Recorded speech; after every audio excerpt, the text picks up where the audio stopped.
Hi, thanks for joining me and welcome to the Business Unplugged show, here to hold your hand at every stage of your personal and business growth.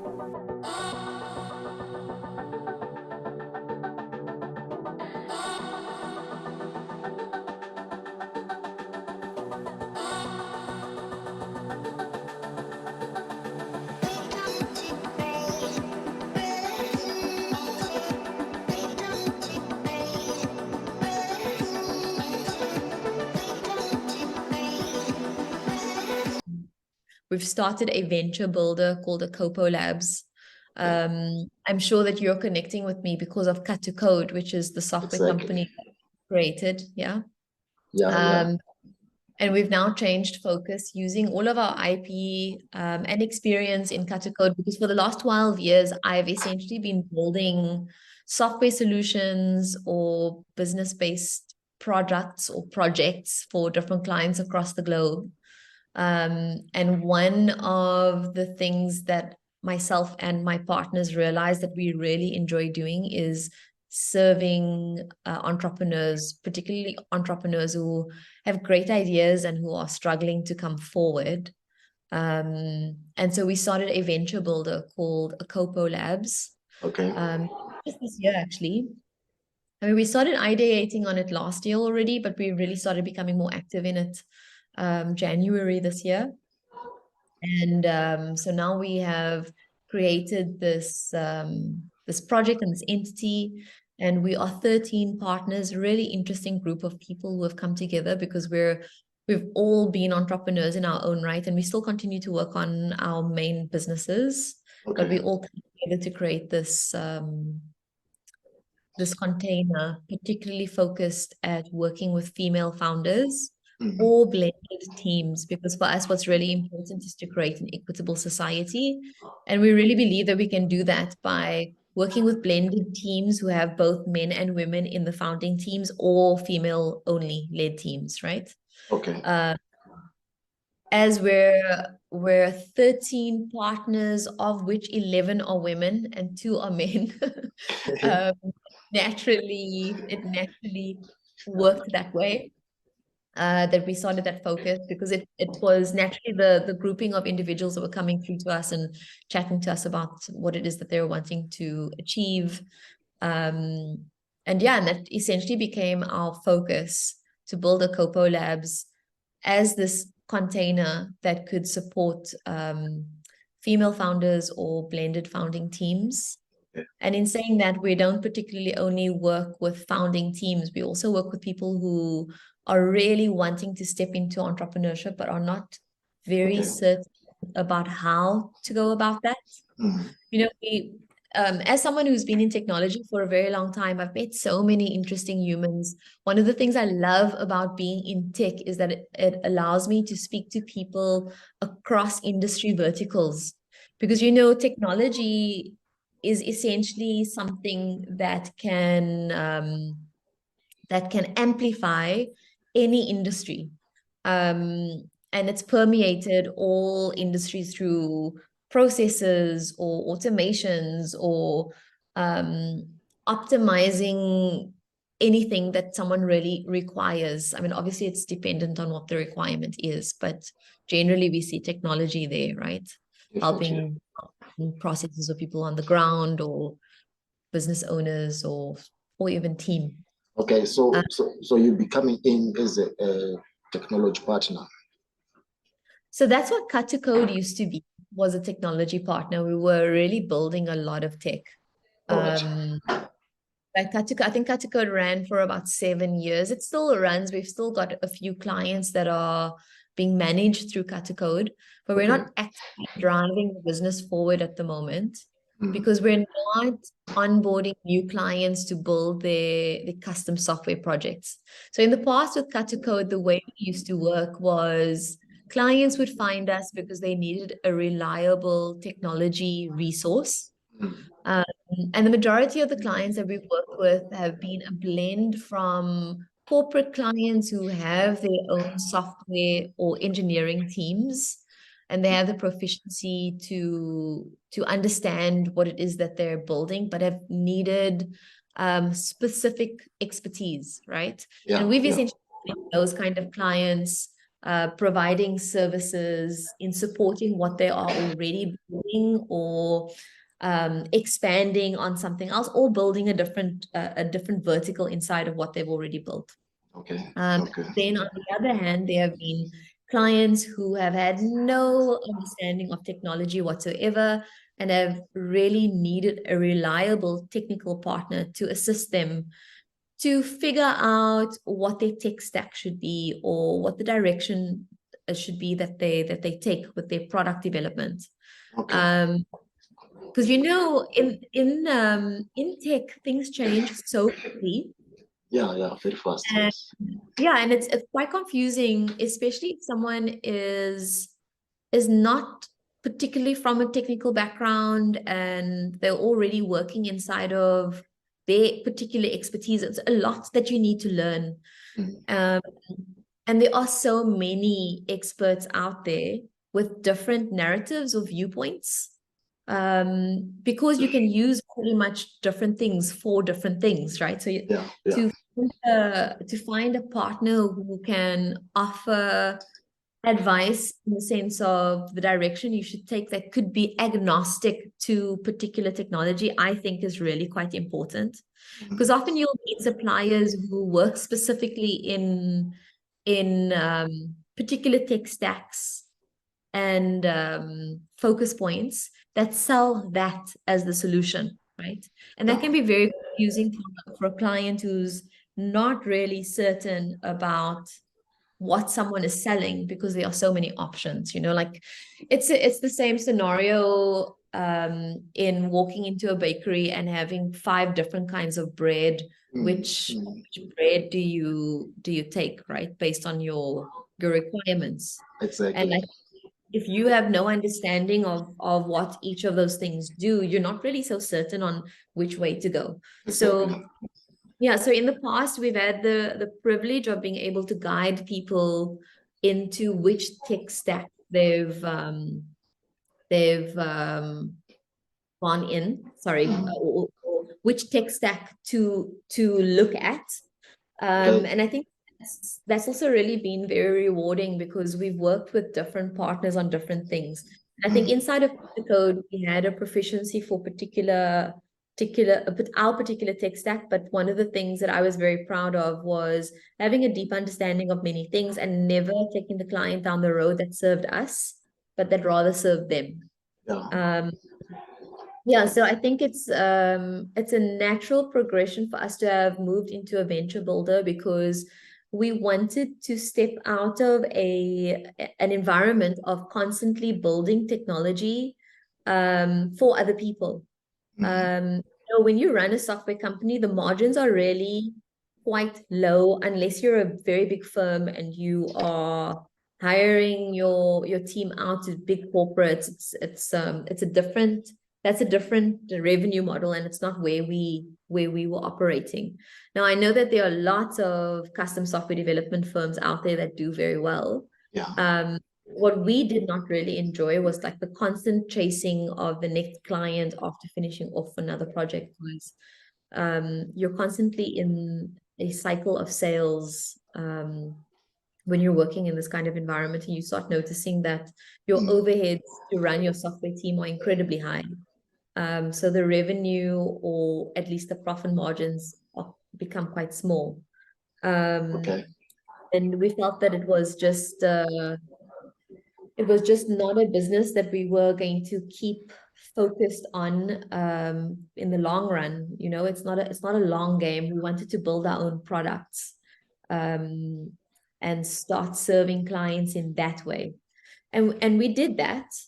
But later on, a group of us decided that what we really enjoyed was working in an ideation space and serving entrepreneurs who really needed our assistance, not only from the perspective of technology, but also from the perspective of building really great teams, building great products, and also managing to amplify their leadership skills. So Akoko Labs was born out of our own desire to really impact the space, particularly for female entrepreneurs. Okay. and create more room at the table for everyone, you know? Yeah, yeah. So it's quite an interesting place to be at the moment because we're 13 partners, all from different walks of life. Majority of us have been in the technology sector. And we really feel that we can impact uh, female founders or blended teams through our own expertise. And what we're doing right now is developing our own launch methodology. And our launch methodology inside of Akopo is slightly different to other venture builders because we're not solely focused on building product. We're actually very focused on building leadership. Um, and what we've done inside of Akopo is to build out our own coaching proficiency, which Okay. works with the individual. So we're essentially working with the individual to unlock their own leadership potential and for them to become more rooted in themselves. And these are And in females, right? pardon?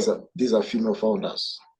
Yeah, female founders and blended teams. Okay. So as I was mentioning, we're not only working with people who have established founding teams, Mm. we're also building out a community of individuals who want to build an equitable society, particularly in the ecosystem of business. So we've started inviting people into community, into conversation, who are not particularly inside of an entrepreneurial project right now, but who are very interested in entrepreneurship. And I say this because we're finding individuals who are really interested to step into entrepreneurship, but who are really quite afraid. So, I'm not sure if you believe this, but we feel that females have a tendency to be risk averse in comparison to their male counterparts. What do you Yeah, think about that? yeah, you're right, yes. Yeah. So, and I think that that is also something that is really taught in our upbringing, right? Like I think as a young woman, you're taught to be safe. Yeah. You're taught to go after stability. I think it's one of the reasons why we find ourselves very much going into corporate structures. Being an entrepreneur is a scary thing. It's quite a lonely road, to be honest, and For sure, yeah. you're yeah, and it's uncomfortable in the sense that you need to be able to rely on yourself to bring in enough cash flow Mm. to manage your staff, right? Yeah, So yeah. everything's dependent on you. There are lots of moving parts, and so it's not the safest space. And now I'm sure that there would be a counter argument that corporate is also not the safest space because essentially you could lose your job tomorrow, right? Yeah, yeah. Anytime. Um, yeah, so there are always these counter arguments, but I do think that in general, when people look at stepping into entrepreneurial endeavors, it's not seen as entirely safe. I mean, you don't necessarily have the benefits that you do have when you work in a corporate structure, you know?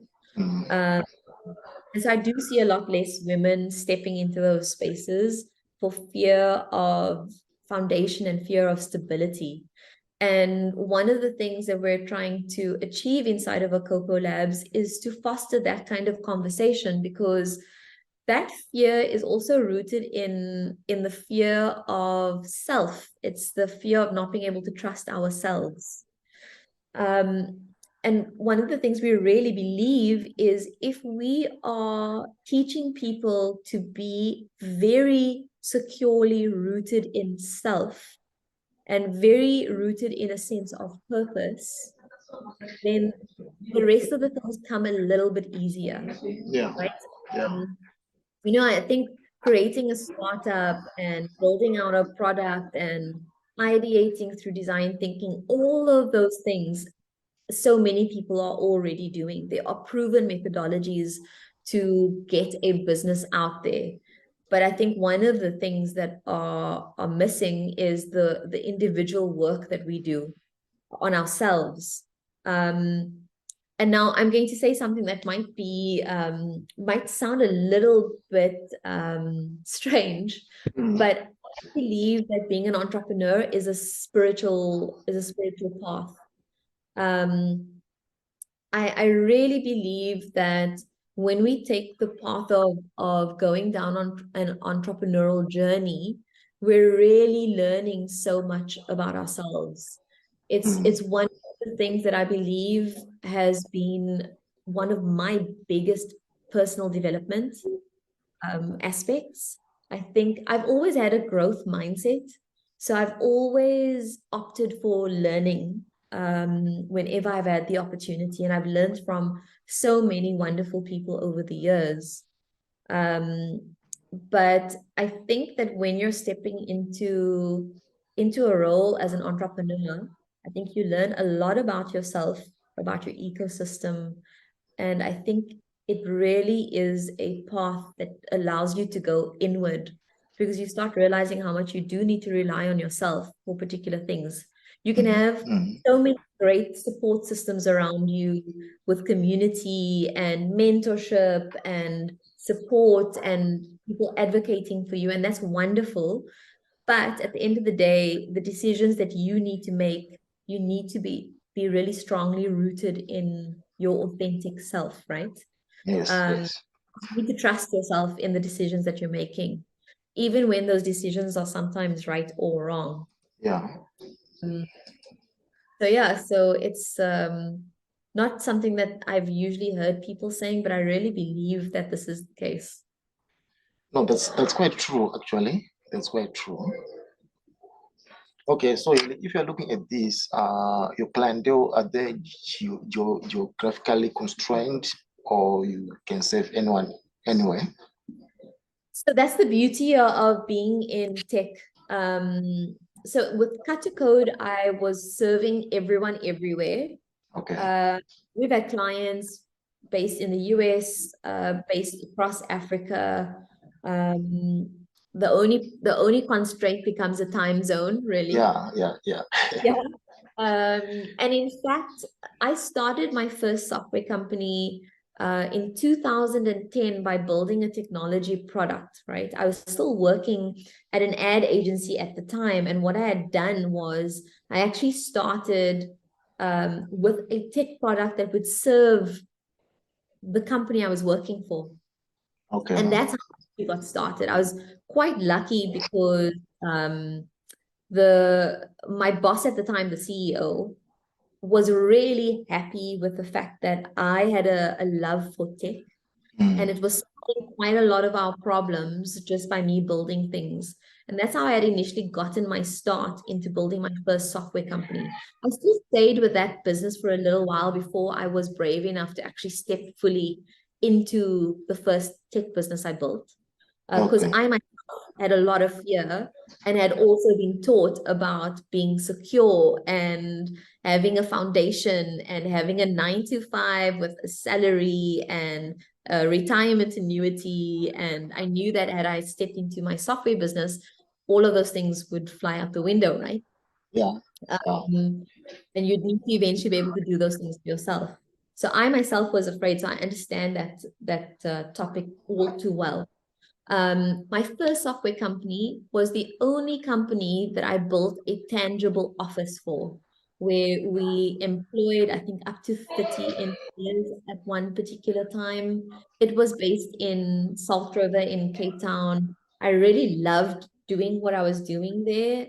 We built an incredible team and we really operated a little bit like a family. We spent all of our time together and worked incredibly hard. But after that business, I have since never created a physical office space. Even inside of the first business, we encouraged our team to work virtually, myself included. Okay. And I started realizing how unlocking it could be to be in a space that you worked in order to find real creative empowerment. So, for instance, I work best when I'm surrounded by nature. It's I take 10 minutes in between sessions and I just walk on the grass and it really refuels me. Like I'm completely energized again from that. However, being in an office space, I can't take my shoes off and go and walk on the grass. It's not really acceptable, right? Yeah, it's not practical. Yeah, not practical at all. And people Yeah. would think it would be quite strange. Quite frankly, I think that people should actually have grass patches inside of corporate offices. I think that if people put soles on feet and soles on grass, I think it's proven. Yeah. When we're connected to the earth, we feel a little bit more balanced. I know that in India, it is a practice to walk around bare feet as much as possible, particularly in Okay. the rural areas. And what they do is they flatten the earth so that they can do that, because there's a belief in Ayurveda, which is an ancient Indian healing system, to always have the feet touching the earth. So I really believe that, because I've actually felt the difference in my own body. And so I've always advocated for remote working long before COVID arrived. And I think COVID was a great catalyst for us to no longer have to be explaining this to our clients, because some clients just did not understand Yeah, and not like that, right? yeah, they just could not get it. Yeah. No, and I think COVID is wonderful for that. And it's the same thing with Acopo Labs. So for us in Acopo Labs, to give you an example, one of the startups that we're currently supporting is called Nuria Digital. And this team is really interesting because they've got three founders, all women. They're focused on mobile development. And they've also built their own product, which links into mobile applications and allows the custodian of the app to control the app through their central console. Okay. Which is kind of great. I think as someone who's built apps in the past, I've seen so many clients building apps without having any form of an admin system to control it. And then they're continuously briefing their engineering teams to make small little silly changes that they could actually manage themselves. Costs them so much money. But anyway, my point again is working with Nuria, I find fascinating, because they've got three co-founders, all women. One is South African and she lives in Bali. So she lives in Bali for 6 months of the year and 6 months of the year in Cape Town. Another is Indian and she lives in Ahmedabad in India.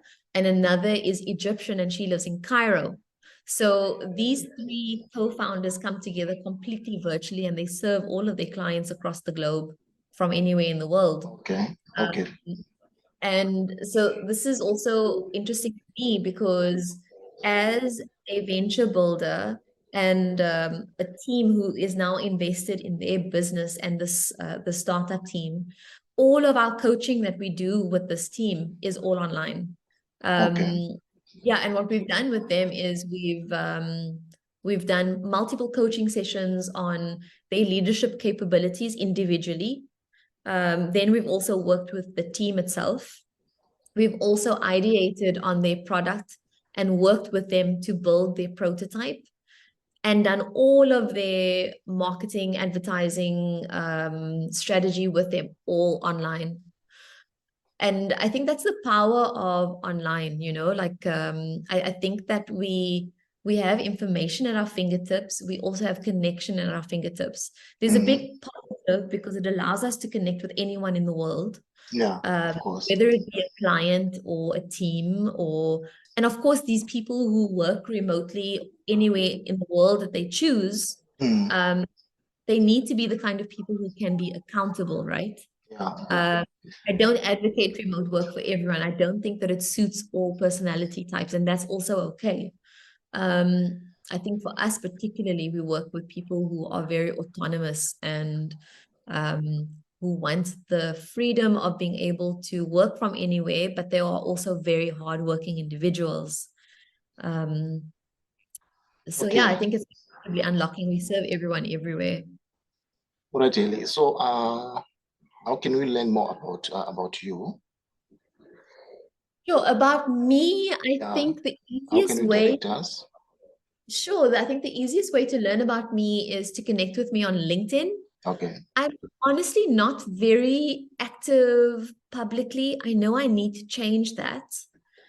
I've been particularly bad at being active on social media, but as we've now built out our Copo labs, I feel that it's important to start sharing these stories, you know, and to become more available for people.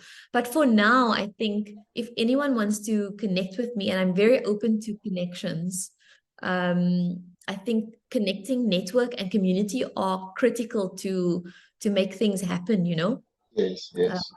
LinkedIn would be the best place. I've recently gotten married, so my handle on LinkedIn may have changed. It's now Haley Payuso. Okay. But yeah, either Haley Payuso or via a Copo Labs. I'm very happy to connect. And I think in the next month or two, what I'll do is I'll create a website, which may be a little bit easier for people to connect with me. Of course, yes.